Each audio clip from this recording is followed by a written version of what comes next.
Audio Jungle.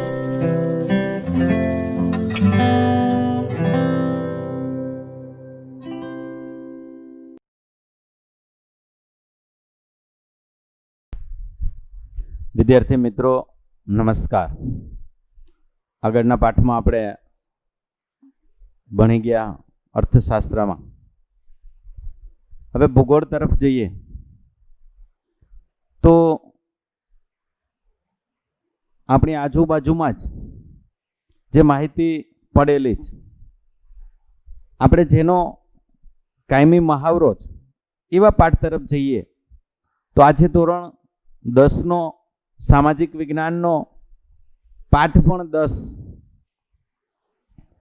પણ પાઠ એવો મજાનો છે. રમતા રમતા ભૌગોલિક પરિસ્થિતિઓને જોતા જોતા અને આજુબાજુ એક કુદરતી વાતાવરણને તપાસીએ તો આપણી સાથે જોડાયેલી કાયમી એક વ્યવસ્થાનો ભાગ જેને કહીએ કૃષિ, એવો સરસ પાઠ ભણવાનો છે. સહેલો છે, સરળ છે અને મહત્વના માર્ક લાવી શકે એવો છે. તો કૃષિ કોને કહેવાય? કૃષિ શેની સાથે જોડાયેલી છે? તો હું એમ કહું કે હજારો વર્ષ ત્યાં પ્રાગૈતિહાસિકનું માનવ જીવન છે એ પણ કૃષિ સાથે જોડાયેલું હતું.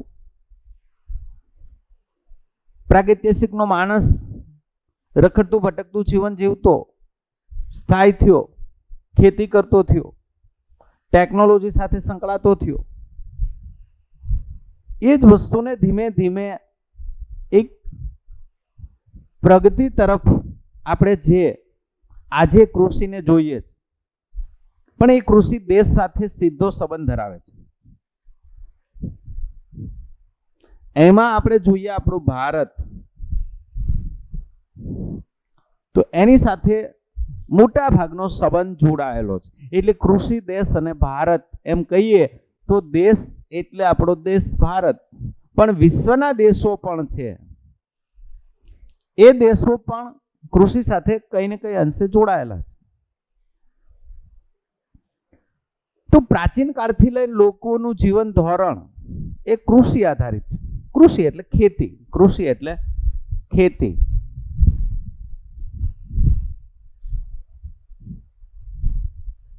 હવે માનવું છે એ સીધો જમીન સાથે સંબંધ ધરાવે છે એમ કહી શકાય. હવે પછી તમે જમીન કોને કહો? તો આગળના પાઠમાં આપણે ભણી ગયા કુદરતી સંસાધનમાં, એટલે આપણે એમાં આગળ નથી બહુ જતા. જમીનોના પ્રકાર પણ ભણી ગયા. એ જમીન સાથે સીધો માણસ જોડાયેલો છે એમ કહી શકાય. એટલે મનુષ્ય સીધો જમીન સાથેનો ભાવ ધરાવે છે અને આ બેના સંયુક્ત ઉપક્રમે એટલે કે સંયુક્ત સાથે જોડાય અને કોઈ પણ વસ્તુનું આપણે શું કરીએ છીએ તો કે ઉત્પાદન. આ સીધી એક ચેનલ બની ગઈ. માણસની આજુબાજુ જે ભૌગોલિક પરિસ્થિતિ છે, જેને આપણે મોટા ભાગે જમીન, પણ એ જમીન કેવી હોવી જોઈએ તો કે ખેતી લાયક હોવી જોઈએ. હું આમ કહું કેવી હોવી જોઈએ તો કે ખેતી લાયક, ફળદ્રુપ હોવી જોઈએ, ખેતીના પાક લઈ શકાય એવી હોવી જોઈએ. આ સંબંધ સીધો માણસ સાથે જોડાયેલો એક ભાગ છે. હવે આપણે જે ભણવાનું છે, હવે કૃષિને આગળ વધારીએ. આપણે ભારત સાથે જોડાયેલી એક મહત્વનો કૃષિ પ્રધાન દેશ. હવે બીજું એ કહે છે આપણો ભારત છે એ કૃષિ પ્રધાન દેશ છે. કૃષિ પ્રધાન દેશ છે એટલે એનો અર્થ એ થયો કે ભારતના લોકો મોટા ભાગના ખેતી સાથે જોડાયેલા છે, કૃષિ સાથે જોડાયેલા છે. હવે તો એના ઉપરથી સીધો આપણે સરળ પ્રશ્ન મળી જાય કે મોટા ભાગના લોકો જોડાણા હોય એટલે આપણે જોઈએ તો કે 60% લોકો ને રોજગારી એ ક્યાંથી મળે છે તો કે કૃષિમાંથી મળે છે. વિશ્વના ઘણા દેશો એવા છે કે જેનો મુખ્ય આધાર કૃષિ પણ છે. વિશ્વના ઘણા દેશો જેવા આધાર છે કે જેનો ટેકનોલોજી ઉદ્યોગ સાથે પણ રોજગારીનો સ્ત્રોત છે. પણ ભારતના મોટા ભાગના લોકોની રોજગારી છે, શ્રમ કરનાર વ્યક્તિ, ભારતની મોટા ભાગની શ્રમ શક્તિ છે એ સીધી ખેતી સાથે, કૃષિ સાથે જોડાયેલી છે. હવે બોર્ડમાં ઓબ્જેક્ટિવ ટાઈપનો પ્રશ્ન પૂછી શકાય કે ભાઈ ભારતમાં કેટલા ટકા લોકોને રોજગારી છે ખેતીમાંથી મળે, તો સીધો સરળ જવાબ છે કે 60% લોકો. હવે રાષ્ટ્રીય ઉત્પાદન છે આપણું, છે દેશનું જે કુલ ઉત્પાદન છે નહીં, પણ વિશ્વના ઉત્પાદન સાથે આપણો હિસ્સો જોઈએ તો એમાં પણ કૃષિનું મહત્વ છે. વિશ્વના દેશોમાં પણ આપણે મોટા ભાગની નિકાસ કરીએ છીએ કૃષિ પ્રોડક્શન, કૃષિ જણસીની. આપણા દેશની કુલ રાષ્ટ્રીય ઉત્પાદન છે એમાં પણ 22% હિસ્સો કૃષિ આધારિત છે. એથી વિશેષ આગળ હાલીએ તો નિકાસમાં ખેતીના પાકોનો મુખ્ય હિસ્સો પણ 18% સાથે જોડાયેલો છે. તો 3 પ્રશ્નો ઓબ્જેક્ટિવ સાથે જોડાઈ શકે છે. હવે ખેતીની વાત કરીએ તો 3 સાથે ટકાવારી જોઈએ તો કે શ્રમ કરનાર રોજગારી અર્થે કૃષિ સાથે જોડાયેલા લોકો 60% નો અંદાજ લગાવી શકાય છે. ત્યાર પછી રાષ્ટ્રીય ઉત્પાદનમાં હિસ્સો આપણો 22% કૃષિનો જ. ત્યાર પછી નિકાસના કોટામાં જોઈએ, ખેત પેદાશની આપણે નિકાસ કરીએ છીએ એમાં પણ મોટા ભાગનું 18% કૃષિ ઉત્પાદન આપણે નિકાસ કરીએ છીએ. હવે એ વસ્તુને આગળ વધારીએ તો હું એમ કહું કે કૃષિ સાથે જોડાયેલા છે.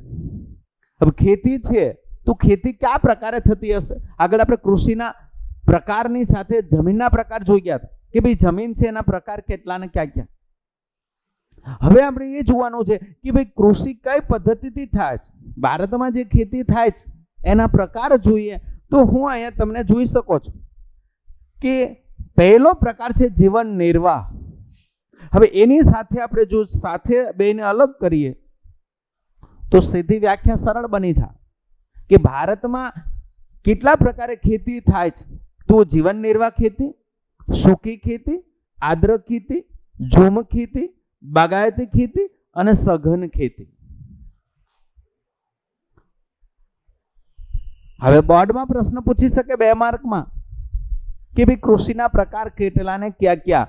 તો કૃષિના પ્રકાર જોઈએ તો 6 પ્રકાર: જીવન નિર્વાહ, સૂકી, આદ્ર, ઝૂમ, બાગાયતી અને સઘન ખેતી. એની સાથે પદ્ધતિઓ જોઈએ. આ જે ખેતી થાય છે એમાં 3 પદ્ધતિથી ખેતી થાય છે. એક સજીવ ખેતી, એક ટકાઉ ખેતી અને એક મિશ્ર ખેતી.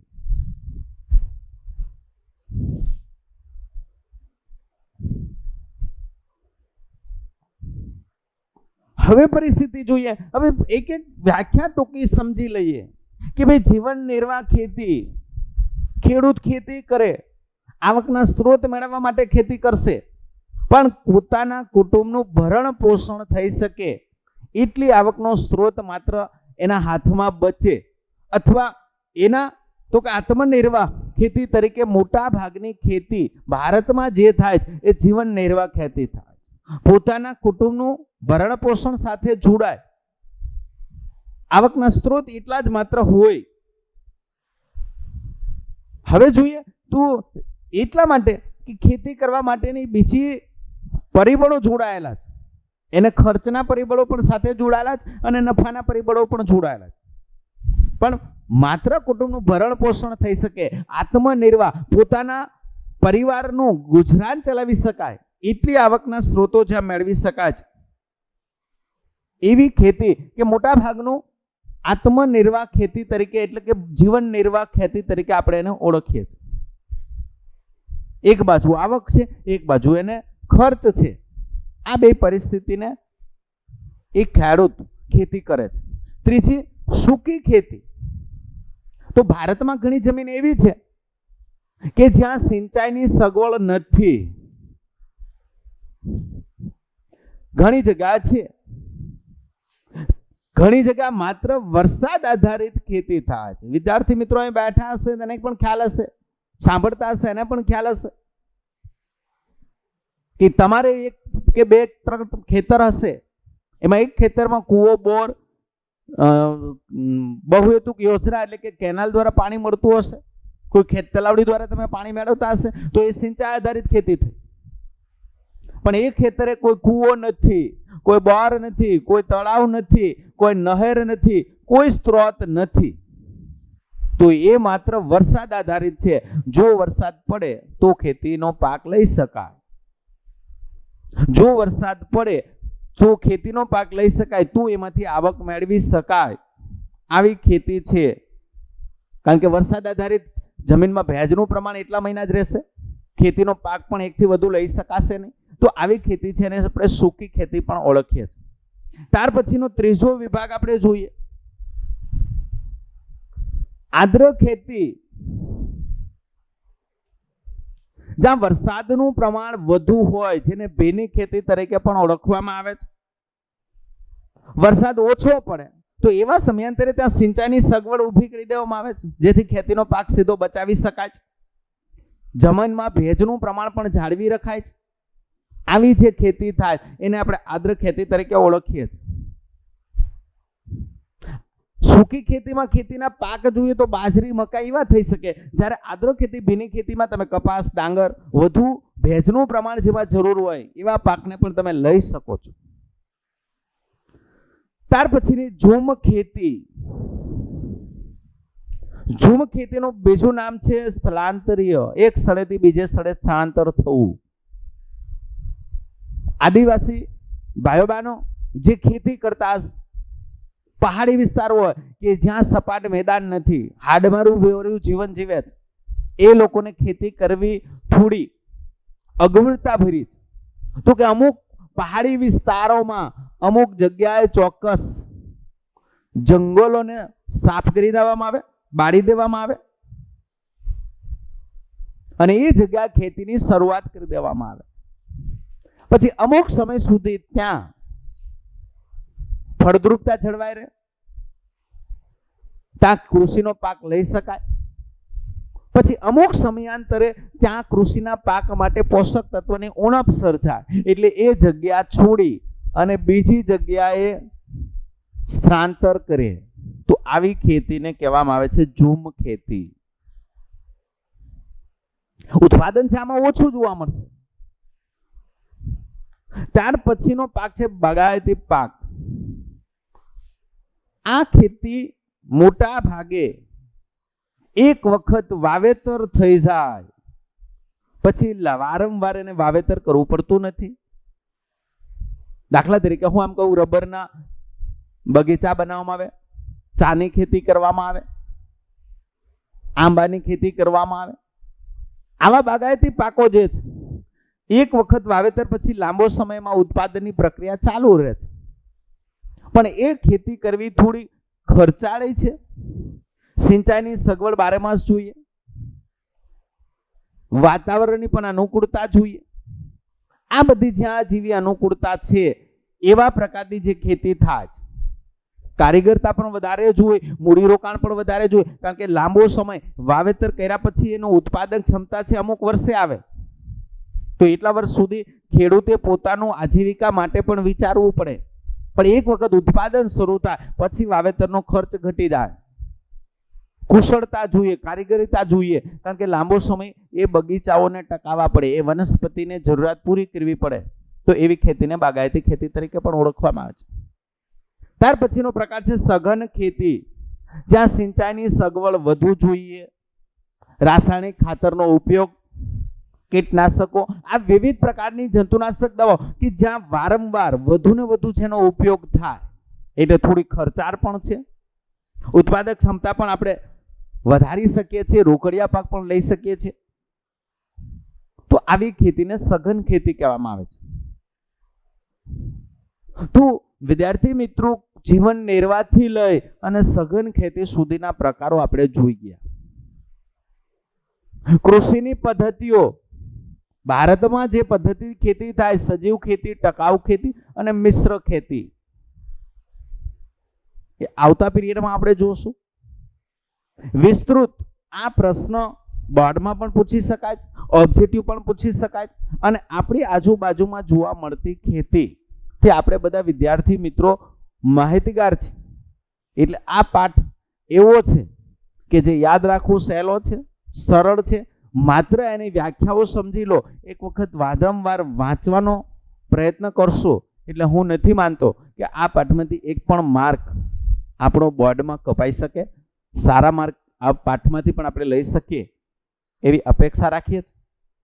અને આગળના પીરિયડમાં આપણે જોશું કે સજીવ ખેતી કોને કહેવાય, ટકાઉ ખેતી કોને કહેવાય અને મિશ્ર ખેતી કોને કહેવાય. આ 3 બાબતોની આપણે ચર્ચા આવતા પીરિયડમાં કરશું. ત્યાર પછીની આપણે ચર્ચા કરશું ભારતમાં કૃષિના પાકો કઈ ઋતુમાં લેવાય છે. તો ભારતમાં 3 પ્રકારે આપણે ઋતુ અનુભવીએ છીએ: શિયાળો, ઉનાળો અને ચોમાસું. ચોથી ઋતુ પાછા ફરતા મોસમી પવનો. પણ ભારતમાં 3 ઋતુમાં આપણે પાક લઈ શકીએ: ચોમાસામાં, શિયાળામાં અને ઉનાળામાં. તો એ પણ આપણે એની સાથે ચર્ચા કરશું. અસ્તુ.